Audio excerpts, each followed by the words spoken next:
All right. Welcome everyone to our May Masterclass. This is a special edition because we are dedicating this to our amazing and wonderful women out there, moms and would-be moms. So today we're very fortunate to have not one, but two experts with us. And I'm going to introduce to you right about now. So our first presenter today is Krystalynn Williams. She is the CEO and founder of Crystal Clear Mind, a mental health business where therapy services are provided as well as workshops and community events. Krystalynn holds 10 years of working as a mental health therapist.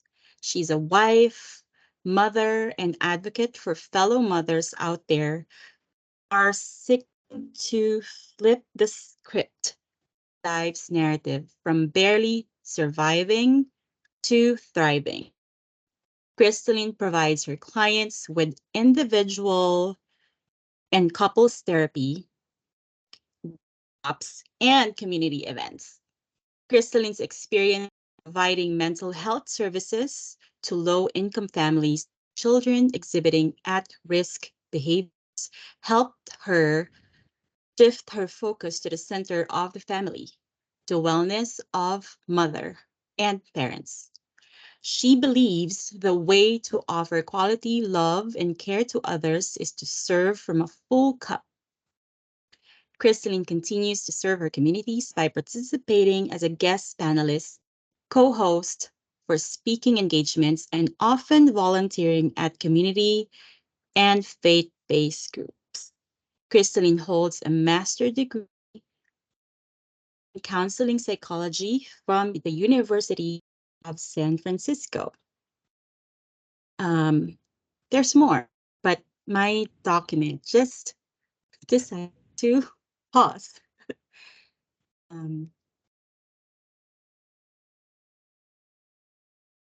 yes, and of course, she is specializing in marriage and family therapy. So she's a marriage and family therapist. All right, so our second speaker is Doula Kelly. Um, and again, I lost the document, but let me just pull it up really quick. My computer is not cooperating with me right now. But Kelly is the founder of the Doula in North County, right? Kelly, did I say it right? Doulas of North County. Doulas of North County. And of course, she is a doula herself and practicing as a doula in 2018 and has supported countless families to bring more education and empowerment to the perinatal period. She is also a certified yoga teacher and holds advanced training in maternal movement in labor to support optimal fetal positioning. Additionally, she has her master's degree in counseling, bachelor's degree in psychology Poly in San Luis Obispo. Kelly is also a mother of two, has lived all over the country and world, and birthed her two babies with the loving support of doula.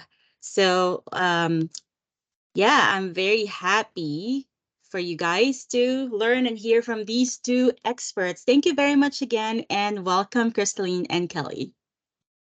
Thank you. Thank you so much for having me. And all right, I'm going to go ahead and open up my presentation and we'll go ahead and jump in.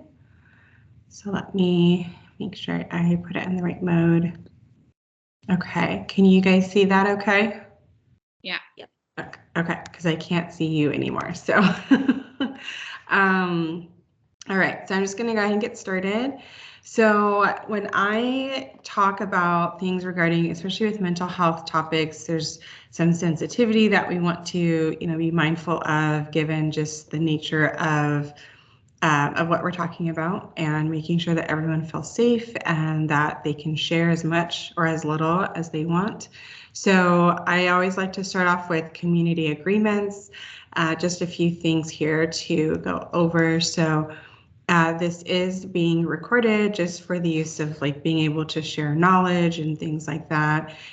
If there is a time at some point, I know that may or may not happen today, but if there is time for like a group discussion or anything like that, or questions, just agreeing that, you know, the stories that are shared will stay here, and what we take away or what we share in other spaces will be the lessons that we've learned. Respecting one another, especially when we talk about motherhood and being pregnant and all the different things. There's a lot of different pathways that people will take and different choices that we make that may be different from someone else in the group. And that this space here, the goal is for it to be a safe space, inclusive and supportive. It's not to replace therapy. I do provide therapy services, and we'll talk about that at the end, but this is not what that is. So I always like to kind of just make that clear. So in my next one, let me see here if it goes. Oh, there we go. So a couple of things that I wanted to talk about today. And so I like to start off with discussing what are some of the mental health, impacts that we are seeing on mothers right now. And so these are just some of them. I'm sure that there are more, but these are kind of the more common ones and the ones that really impact moms the most, and where moms are really struggling and can use some additional resources and help. So we're seeing things where moms are really burned out and or overwhelmed, and there's a difference between the two, but they may be dealing with burnout, a lot of stress, definitely anxiety, isolation, postpartum depression, and they may also just be struggling overall with like their relationships, say with their significant other, with other family members, or maybe they're struggling with their transition back to work if they work outside the home. So these are some of the areas where we're seeing mothers are needing the extra support, conversations like today, because of the way that when we become mothers, although it's great and it's such a, it's something that for a lot of us, we're looking forward to it, we enjoy it, there's a lot of beauty in it, but there are some really big challenges and things that present themselves when we're going through this transition. I wanted to highlight a couple of them on here on the list, ones that I see as a therapist working with moms. So one of those is with postpartum depression. So the current statistics on postpartum depression is that 1 in 8 moms will experience or be diagnosed with postpartum depression. And that, according to, when we look at like the diagnosis information or requirements, postpartum is part of general depression. So there's different types of depression that people might have, and so postpartum is one of those. The criteria for it, or what it looks like, is going to be very similar to depression because of that connection. But with postpartum, it's triggered, or its main connection is with moms soon after they deliver their baby.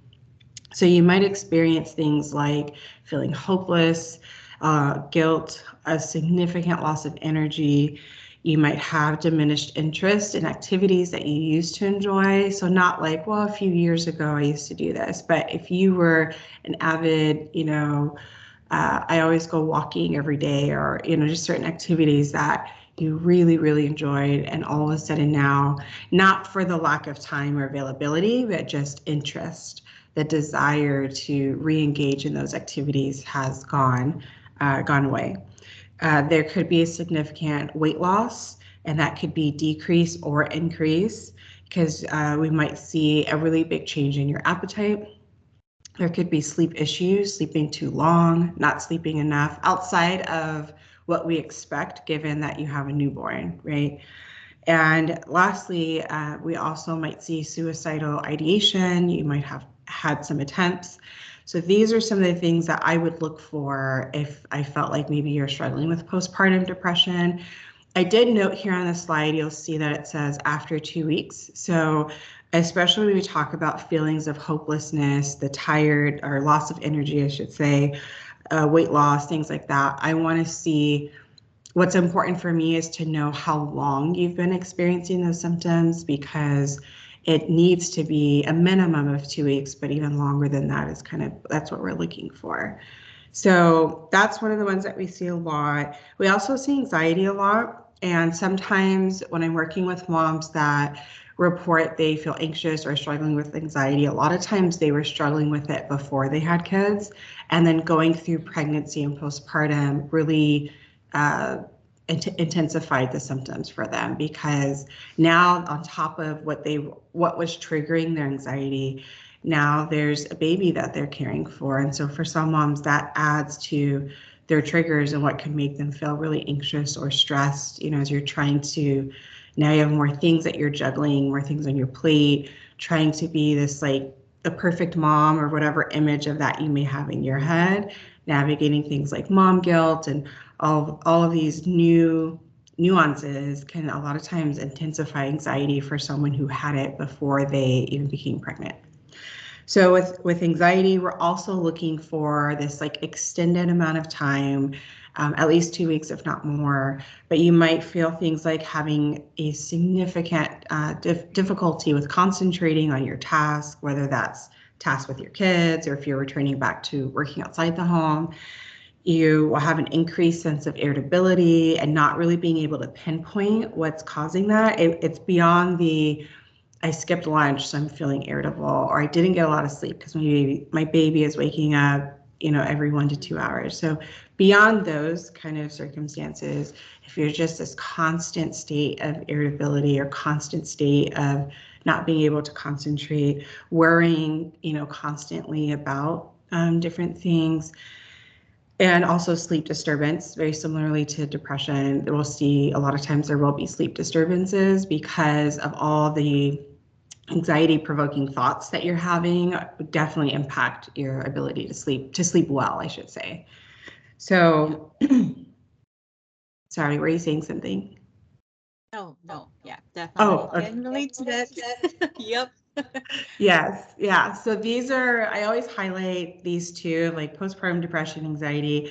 They're really, really common. We see it a lot with moms, but part of why I wanted to focus on moms and my work is because sometimes these two mental health disorders that I've explained and kind of broken down, a lot of times when moms are experiencing these, we minimize them and we say, well, that's just the newborn phase, or yep, that sounds about right. That's what it's like being a mom. You're just going to feel worried all the time, or you're feeling hopeless. Yep, join the club. Like that's motherhood. And so we start to rationalize, we start to make it the norm that we should expect to feel those things because we are now a mom. And while we do want to feel like we're not alone in the struggle of, becoming a mom, and you want to be able to talk with friends and feel like, oh, they're also struggling with that, right? But we run the risk of not getting help when we really need it. And so that's why I always try to help explain this and identify that I'm not sharing this to say that every mom out there has, one of these challenges or conditions. But if you're feeling like you've been experiencing all of those symptoms for that extended period of time and it's not getting better, and talking to your friends or doing the things that you've been doing, you're not seeing a change, then reach out to me or reach out to other therapists that if you know of. But make sure you're plugging in and getting that help, because we want to make sure that we're giving help to those that really, really need it, right? And then overwhelm is, I don't think I have that one on here, but it kind of gets mixed with burnout. We could experience, I think what's more common is that we experience being overwhelmed. The difference is when you get to the point that we feel overwhelmed, but then if I go take a walk, or I, just kind of pause what I'm doing for a few minutes and I'm able to refocus, or after I get a good night's sleep, I'm able to start that next day and feel like, okay, yesterday I was feeling really overwhelmed. It was a rough day, but today is a fresh start and I'm ready to hit the ground running. Burnout is where it's that constant state of just like total exhaustion. I'm physically, mentally, and emotionally, I am tapped out. I am completely exhausted. and I need like a whole recharge to just find that energy again. So that's more in the space of burnout. And then we have overwhelm. So it's really important that if we have friends, new moms, that are feeling really overwhelmed, that we try to help them in whatever way that we can, because we can help prevent them from getting to the place of burnout. Right. So I know a lot of my friends for new moms will do like a meal train, or, if this is like maybe number 2, then maybe we arrange a play date for their oldest child, so that kind of help, give the mom a little bit of a breather in that sense. So these are just, a few, like I said, mental health, what we're seeing in therapy settings when we're working with mothers, and areas that we want to help support them. So one of the approaches that I use, or I pull from, and I don't use this entirely, but like I said, I pull things from it. There are a lot of really good things that have come from this theory, is the theory of CBT, which stands for cognitive behavioral therapy. And the main idea is kind of the triangle image that's on the top. So it's the idea that our thoughts impact our feelings, which impact our behaviors, and they're all connected. And so as a therapist, if I'm working through this approach, I want to spend more time on your thoughts. I want to understand what are some of the thoughts that you're having on a day when you're feeling overwhelmed, or when you're feeling really sad, or feeling hopeless, or whatever. We look at those different feelings that you're experiencing, but we'll look at the thoughts, because that's what is really impacting those feelings, and therefore behaviors, or how you're making decisions even are going to be impacted in that way. And this is where like conversations around, say, positive self-talk versus negative self-talk. How do we talk to ourselves, especially as mothers? What happens when you feel like some of that mom guilt is starting to come in, even when you're a very new mom and you have a newborn baby. How are you talking to yourself in those moments, in the hard moments, or even in the good moments, right? What is the positive self-talk versus negative self-talk look like for you? And which one do you feel like you're kind of leaning into more?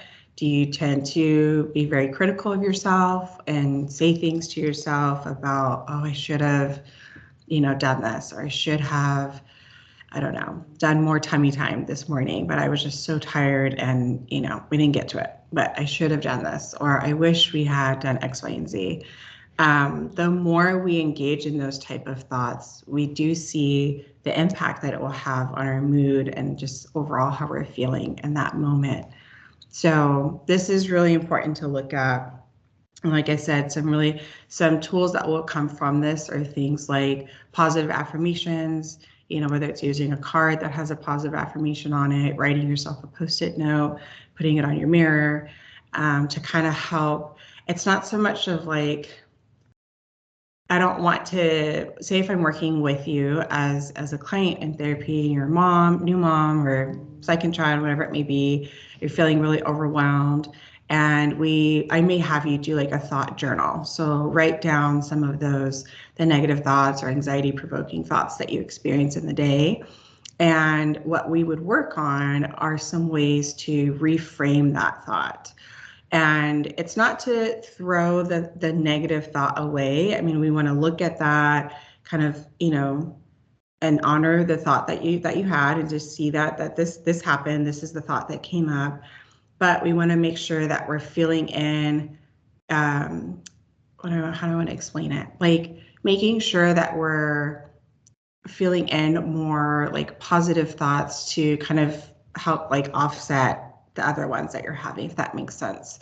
So it's like deposits into a bank account. If all your deposits are into the, critical thoughts and negative thoughts, I want to make sure that we are adding some more deposits into the thoughts that are going to build you up, encourage you, and kind of be, so then I might have you start a practice of, repeating like a positive affirmation in the morning or at night before you go to bed or something like that, or write, 3 things that you're grateful for at the end of the day.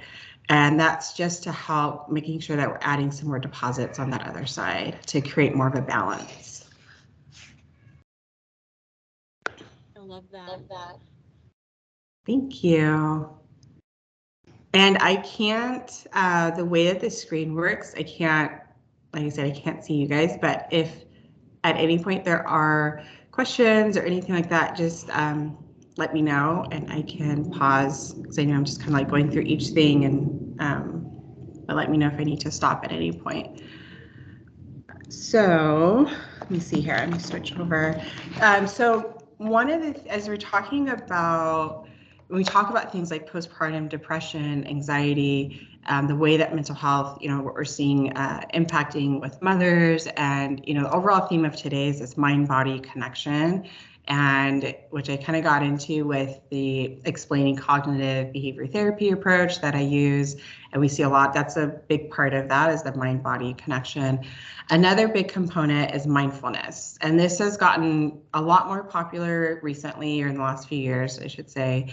And it is used a lot within therapy settings, and it can be used in addition to if I were using CBT. So if we're doing, working on your thoughts and positive, self-talk and all these things to address the anxiety, I would also very likely bring mindfulness into the space and explain how it works, and also engage in just helping you build your own practice of mindfulness, because it's something that is really easy for clients, or for moms to use at home. You don't have to, it doesn't require that you have like extra tools or anything like that. It's things that you can do at home. You can do it if you step outside, you can do it in your car, like wherever you are, you're able to engage in a mindfulness practice. So, and it's used a lot of times, like I said, in addition to an approach like the CBT method that I was kind of going over,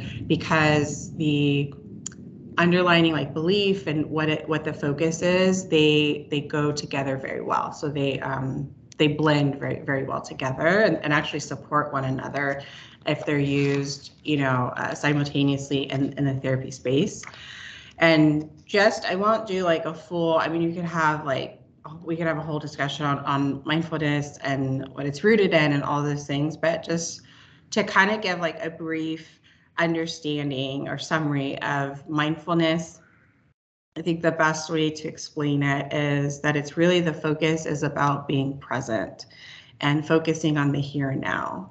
And which again, that aligns, or that goes very well with the CBT approach, because as a therapist, if I'm using CBT, cognitive behavior therapy, I'm not really focusing on things of your past.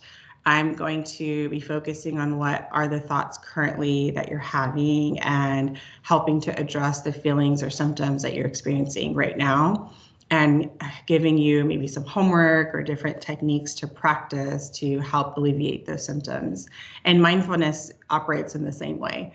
It's very much about being present and how, like, really focusing on like your breath and being aware of what your breathing feels like and sounds like currently, how your body is feeling currently, where are you holding tension or stress in your body currently. And the reason why this is used a lot of clients really love it, they find that it helps, is because it's a great way to help us slow down. In order to do a mindfulness practice, you have to slow down in order to really get the most benefit out of that activity. And when you slow down and you're just focusing on the present and how you're feeling or how your body is feeling, you're going to start going through getting to a place of more relaxation, physically, emotionally, mentally. Your body is going to get to that relaxed state. And that has a lot of benefits for people in general. We all could use a few minutes of slowing down and relaxing, but especially if you're experiencing things like burnout, stress, anxiety, all of that. And for moms, so much of our day is like a constant. We're just from one thing to the next.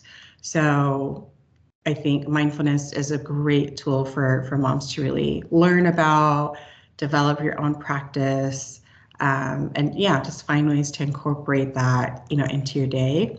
And that's actually how I'm going to end my time before we switch over to Kelly. So I'm going to walk us through a brief mindfulness exercise, something that you can take away today and continue to use it on your own.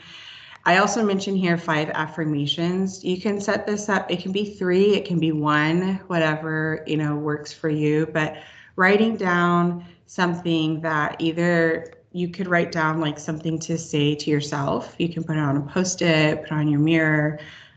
You can get affirmation cards if that's more of something that you enjoy, and clip it, on your desk or put it in your car, something that you can look at. You could also write down things that you're grateful for, something like that. So that's another one that you can take with you and do at home. But I'm going to walk you through a mindfulness one, and it would just take us a couple minutes. So I think. And this is my contact info.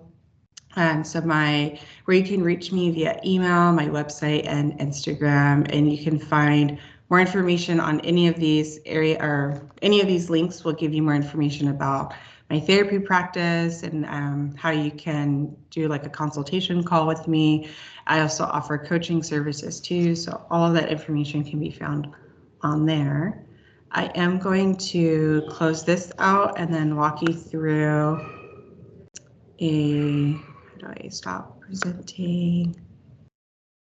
Did I do that right? Thank you so much for Okay. affirming that practice and the mindfulness. So I'm really excited to Yeah. practice it with you today.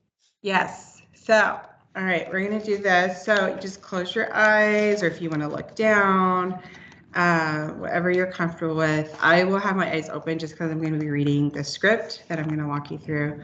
Okay, let me make sure that's up. So this is a good meditation practice for when you feel like you need to calm your body, whether that's mentally, physically, and maybe you have just gone through a really, big appointment, or you have something coming up that day or the next day. So find a quiet spot where you can be comfortable for a few minutes and sit with your eyes closed. You're going to breathe in and out deeply at your own pace. Notice where the tension is in your body. You might feel butterflies in your stomach, clenched teeth, stiff neck, wobbly knees, or a pulsating heart.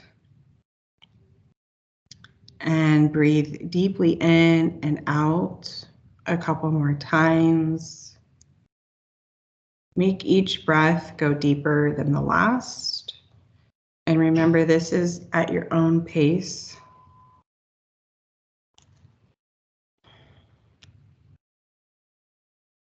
Squeeze your shoulders up towards your ears and then drop them. And do that again. You're going to squeeze your shoulders up towards your ears and then drop them. And take another breath. Be aware of your jaw. You might need to open up your mouth a little bit if you've been clenching your teeth, if your jaw feels tight. Be aware of your hands, your feet, or your feet rooted on the ground. Open your mouth wide like a cat yawning, and then relax it. You can yawn if you're feeling tired. It's actually a great way of releasing tension. And we're going to take another breath in and out. And whenever you're ready, you can open your eyes and come back to the room. So that was a really short version of there's so many ways to do mindfulness, but that I just didn't want it to go too long for the sake of today's presentation. But there are ways that you could stretch it out, make it 10 minutes, 15 minutes, whatever, feels comfortable for you. There are a lot of books and journals out there that have mindfulness, prompts. or exercises and different apps and things like that. So one way or one practice, hopefully, that you feel like is, easy to take away with you. And with that, I'm going to pass it over to Kelly. Thank you, Krystalynn. That was awesome. Absolutely amazing to do a mindfulness practice in the middle too of a conversation like this. A lot of times we will kick off or finish with it, but I actually think this really models more real life, because it does actually take a little bit to stop in the middle of being, the mind working, right? And thinking about all these concepts, to actually stop, do a mindfulness practice, and then pick back up. I think that was really cool. And I don't know if we really intended to design it that way, but I just think it actually models what we are encouraging mothers to do, which is take a pause, even if it doesn't feel like it makes sense right now. Totally agree. Yep. Yeah. Well, there are just so many things, Krystalynn, that you alluded to that just blend so perfectly into the pieces that I have been looking forward to sharing today around, really that connection between the thoughts, the body, and and your experience, and how you're experiencing the moment and the day, and really just that season of life. And one of the big reasons I was gravitating towards birth doula support specifically is I thought it was such a special window in a person's life to be able to work on some of these concepts and really practice mindfulness, intention, communication, focusing on relationships, self, intuition. There's really few windows in life where you're ever so motivated as being pregnant to be better, do better, examine who you are, because you're motivated for this child. You're growing inside. And I think it is so exciting to work with people in pregnancy on these tools and concepts, because I think we're just a little more motivated. And our birth is actually the perfect place to start bringing in some of these tools. And a lot of the CBT stuff and the mindfulness really connects to how I educate and work with my clients in pregnancy and birth. So thank you so much. Before I start sharing my slides, I thought I would just debunk the most common myth about birth doulas, which is that birth doulas are for women who are choosing an unmedicated, quote, natural, maybe even a home birth. That if that is your goal, then perhaps a doula can help you do that. While that is true, doulas are awesome at helping with that goal. We love it. We think it's great, and we're there for you. That is such a small piece of what we do as doulas. In fact, more than 90% of my clients are choosing to birth in hospitals. And of that, more than half already know that they're going for an epidural. And what they're looking for from a doula is not just to have one specific version of birth, but instead to have an ally, a friend, an educator, a partner who is knowledgeable about what birth looks like, both in all settings, and has time and knowledge to be able to sit with you and help you understand what this experience may look like or could look like, and really, really help teach what true intention and informed consent looks like, and working on these very skills that Krystalynn was sharing of bringing just a little bit more pause, reverence, and empowerment to the birth experience. And really, that is what we do as doulas. We never guarantee an outcome. That we can't control birth, right? There are some aspects where we have a little bit more agency over. But when it comes down to it,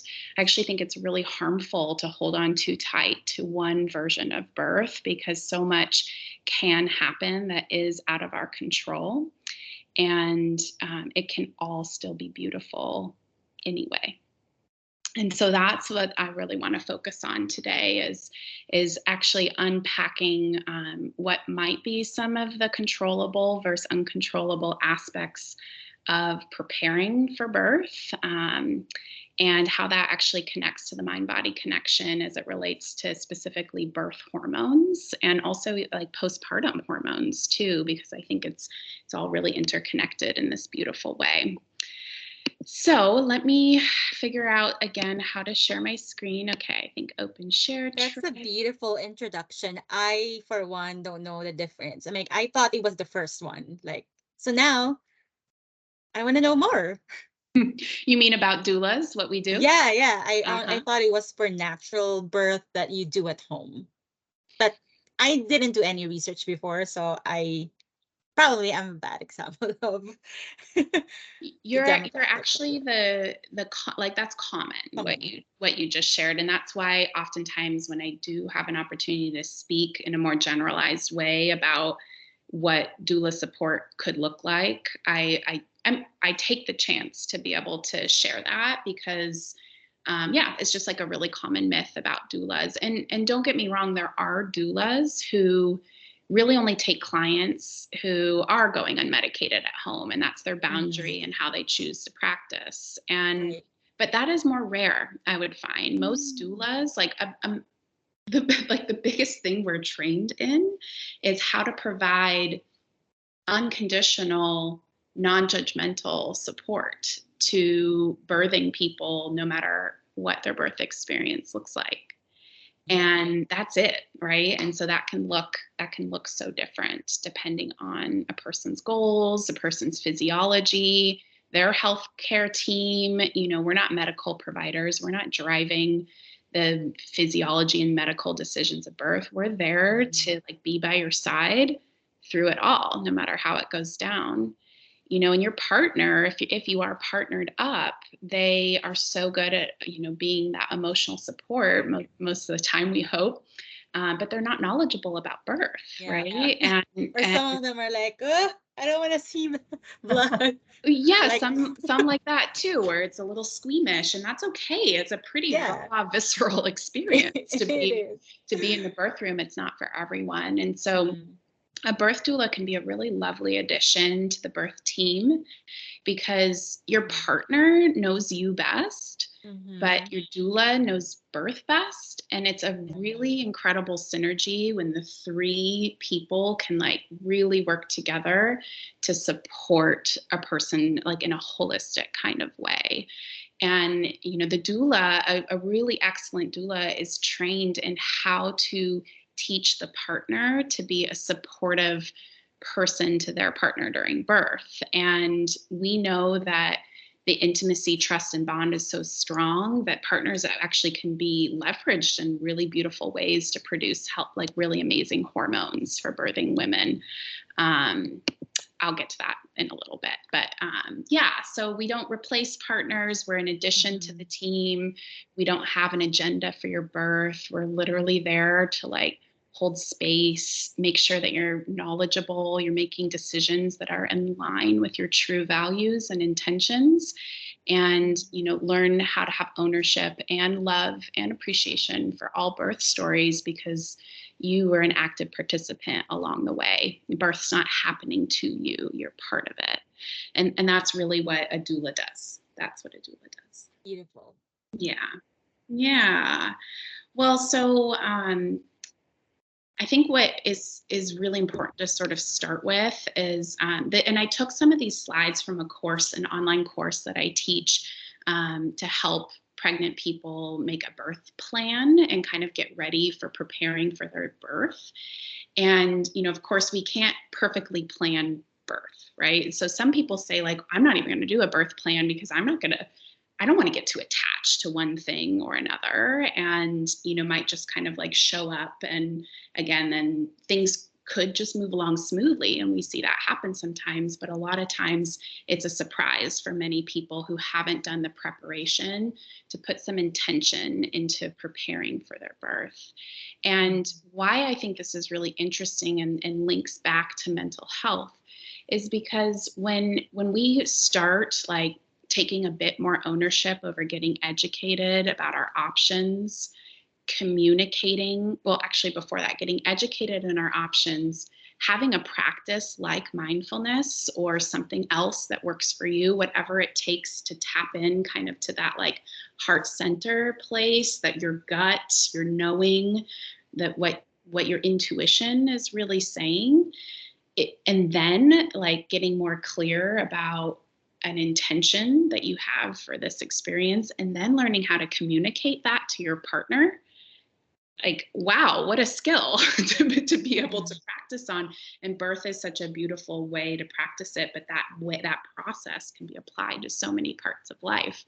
I mean, we're all mothers here. We know that once that baby is born, there's a whole nother set of decisions to be made, stressors out there. And when we have a framework for how we navigate the tricky parts of life and a tool that is healthy and that we can rely on, it makes it a little more possible to show up and move through harder seasons with just like intention and grace, right?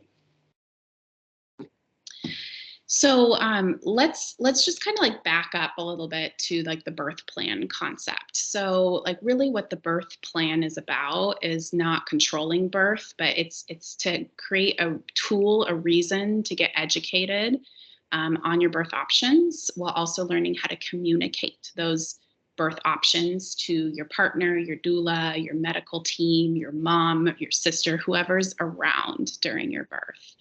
And what's really important is to understand like where you actually might have some agency over your birth experience versus what things really are out of control. And I've listed some of those things here. This slide has been up for a while, so I'm sure you've had a chance to look it over, but really like you can see that the physiology, like the way your body and your baby's body responds to labor, when you go into labor, how long labor is, all of that stuff, like really in a lot of ways out of our control. And so focusing a bit more energy on like thinking about who are your people, who are you moving through this experience with, and how is your relationship with those people, and do you feel safe, do you feel supported, do you feel like you can speak your mind, your preferences, your fears, your concerns.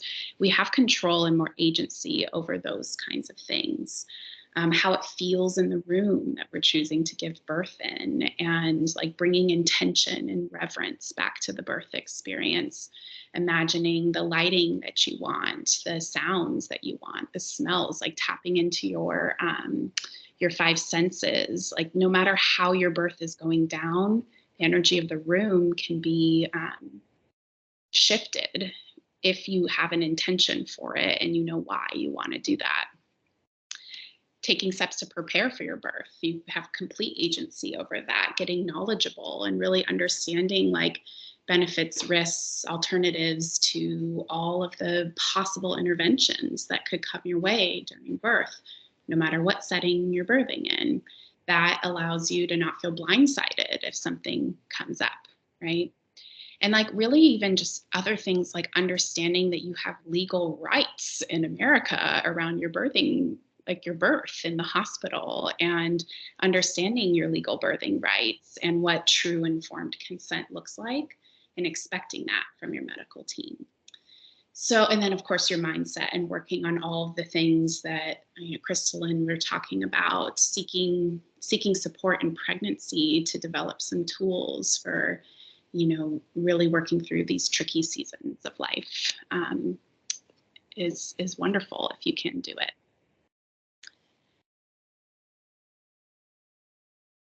And when it comes to bringing some more intention to your birthing process and understanding that the uncontrollable pieces of birth, like your physiology, and what happens. Like what do you do then? Like if something uncontrollable happens, how do you navigate that?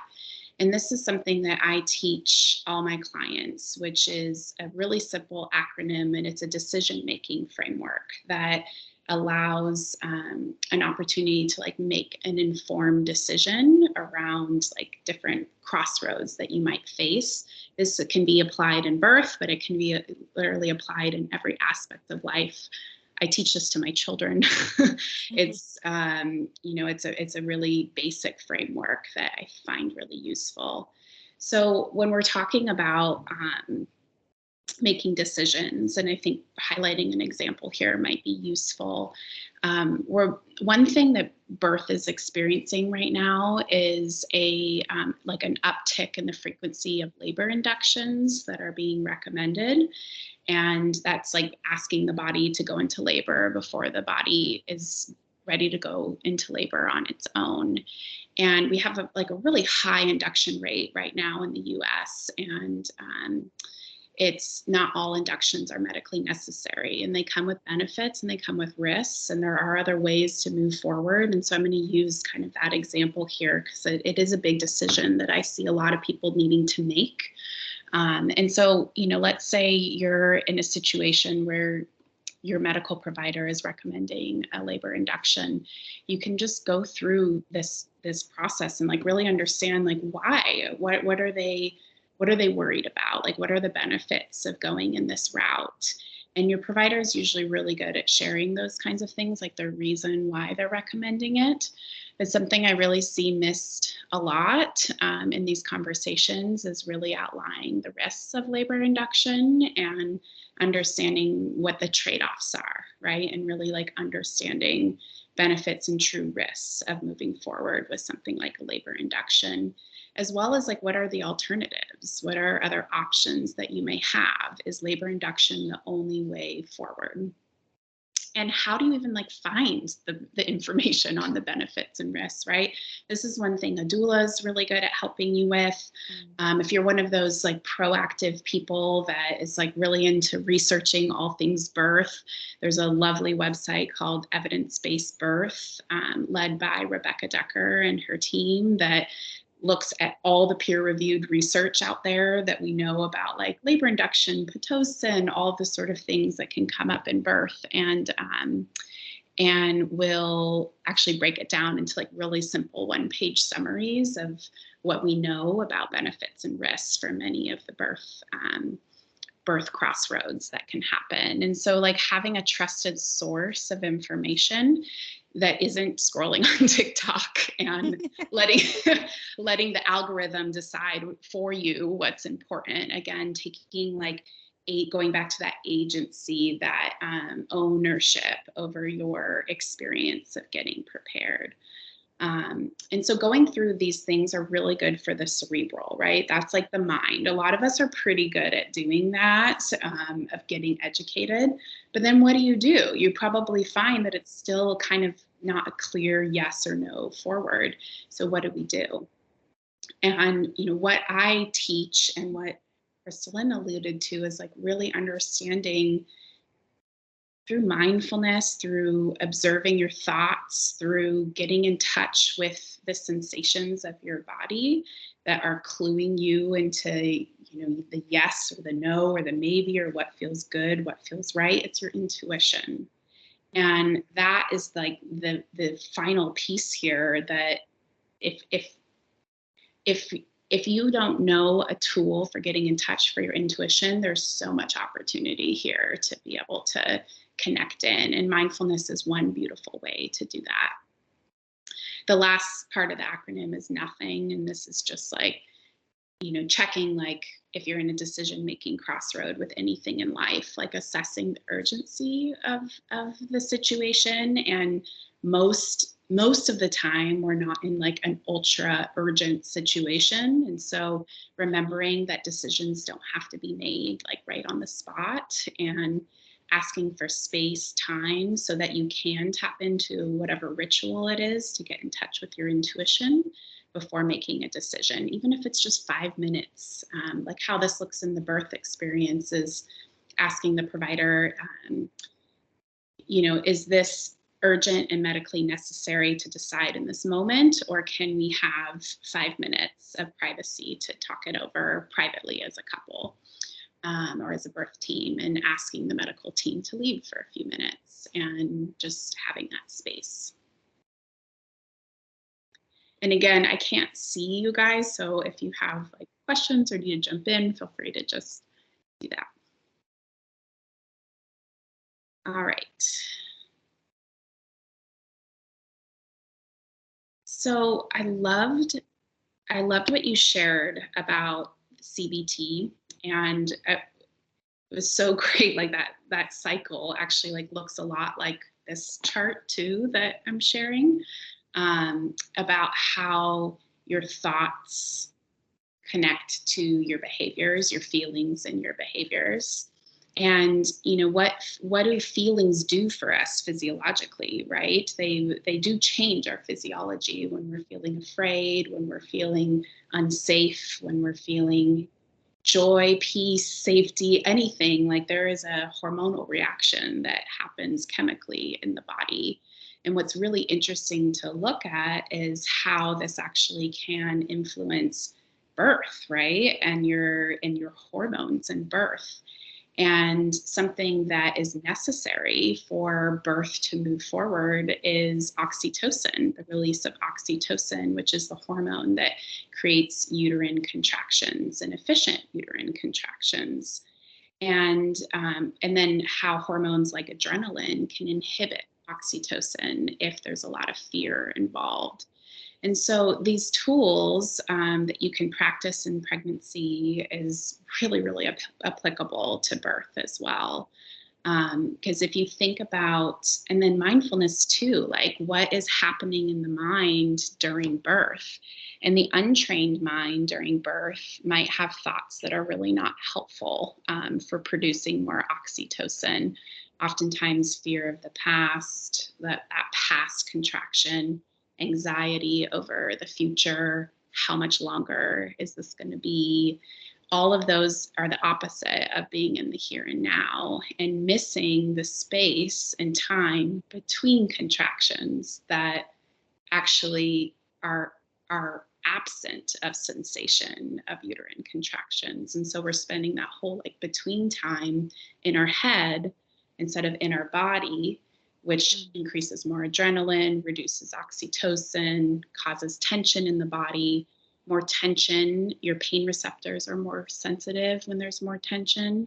And then the thoughts keep going again, and then the fear cycle starts all over. And so a big part of a doula's job in all birth is we're trained to look at our clients and understand when our clients might be entering the pain cycle, this like cycle that is really common to experience during birth. And we talk to partners about this cycle as well. It's really common, but how can we as a birth team help interrupt this cycle and bring the birthing person back to the here and now, back to the moment, using a tool like mindfulness, or maybe some beautiful birth affirmations that you've written down ahead of time that interrupt those thoughts and bring in something that's going to be more oxytocin producing. And it's a really beautiful technique that doulas love to work with their clients on developing, and that families can do on their own too by having really good conversation. But it's, it starts with the individual and really knowing themselves and having a relationship with the mind-body connection so that they can communicate to those around them what they need in these moments of more intensity and stronger sensation of birth or even life, right? Because we know that life also can create these versions of pain cycles as well. So I'll pause there and see if there's any comments or questions. I have a question about yeah, these are very helpful, even though I gave birth, the last birth I had was 8 years ago or 9 years ago now. But how does what are tools that could help to, other than the things that you've mentioned already, like mindfulness, what are the other tools like prenatal yoga? Maybe we can talk about that a little bit. Yeah, great. Well, movement and touch are the two other like top ones that kind of come to mind and usually are applicable in all birth settings. Mindfulness, like your mindset, how you're moving, and how you're being touched throughout labor. So um, I mean, I'm a yoga teacher. I've been practicing yoga since I was in college, but I really got like turned up in my yoga practice around motherhood because to me it just made so much sense that my movement would be also like therapy in a lot of ways and like, connected to like learning how to connect to the sensations of my body to move through challenging times of life. And so I do recommend prenatal yoga or some sort of like movement exercise that it creates like more of that mind body connection during labor, because both like physiologically labor, when you actually like look at labor positions in like a book or like on somebody's Instagram, you're like, well, that's a yoga pose, right?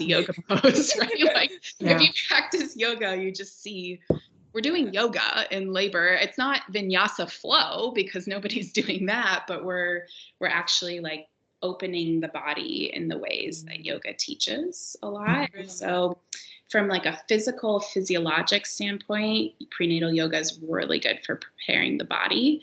But then again, if you bring the intention of like, I'm also using prenatal yoga as a tool for connecting the mind body sensation, it is so, so useful for birth.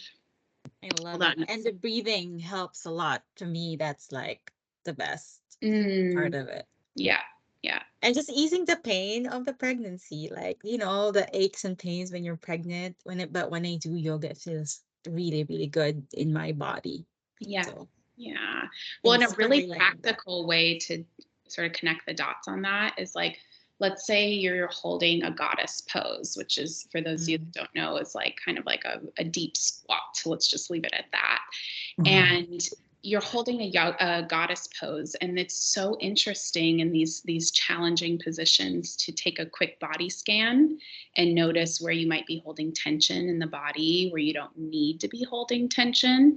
Just like our mindfulness practice earlier, when Krystalynn had us like shrug our shoulder and bring it back down, you can notice like a distinct release. And imagine having a tool like that in birth to be like, I'm clenching my fists. Like, I get why I'm doing that. Compassion for self, but like, how can I release a little bit and stop expending energy and fist clenching and give all that energy to my uterus to do the hard work? And the breath is often the modality to move that energy, if that makes sense. Absolutely. Wow. This has been an eye-opener and educational thing for me. I'm not planning to be pregnant, but for those who are planning to be pregnant, I highly recommend hiring a doula. Now I know that you do so much more than what the TV shows us or the film shows us. So, Kelly, how can they reach you if they are interested to know more or work with you? Yeah. Well, so I am a practicing doula, but I also lead a team of doulas in North County. We're 14 right now doulas that are either focused on birth support, like coming to your actual birth and helping you prepare in pregnancy. Or we also have postpartum doulas that come into your home and can help you navigate these same kind of like stressors and knowing how to like get more educated and empowered in your postpartum too, which like that's a whole nother conversation. But yeah, we have 14 doulas. And if you're curious about doulas, I have a free 30-minute consultation that I do for anybody that wants to just like chat, learn a little bit more, understand the costs, understand like, hey, can insurance cover this? Or like, how could I subsidize this? I help brainstorm with families of if they want to have a doula, how to make it possible, how to create a budget for that, and then like find someone who's a really good, safe, aligned fit. And I make recommendations to them for doulas to interview, and then they can go out and just interview doulas on their own and pick one if it feels aligned. You can find me at doulasofnorthcounty.com, and we're also on Instagram at Doulas of North County. and would love to chat with anybody who's curious. Like, no commitment. It can just be like a casual, guard down kind of like, what is this whole doula world? And we can talk candidly about that. Awesome. Well, this has been an amazing, informative, and educational afternoon. Thank you very much again, Krystalynn and Kelly, for sharing your knowledge, your time with Happy Me Yoga. I will share your information as well with the people who will be interested. And yes, I wish everyone the best in their motherhood journey. And yeah, hats off to you guys. Thank you. Thank you. Thank you so much. Yeah. Wonderful day. I will stop the recording there.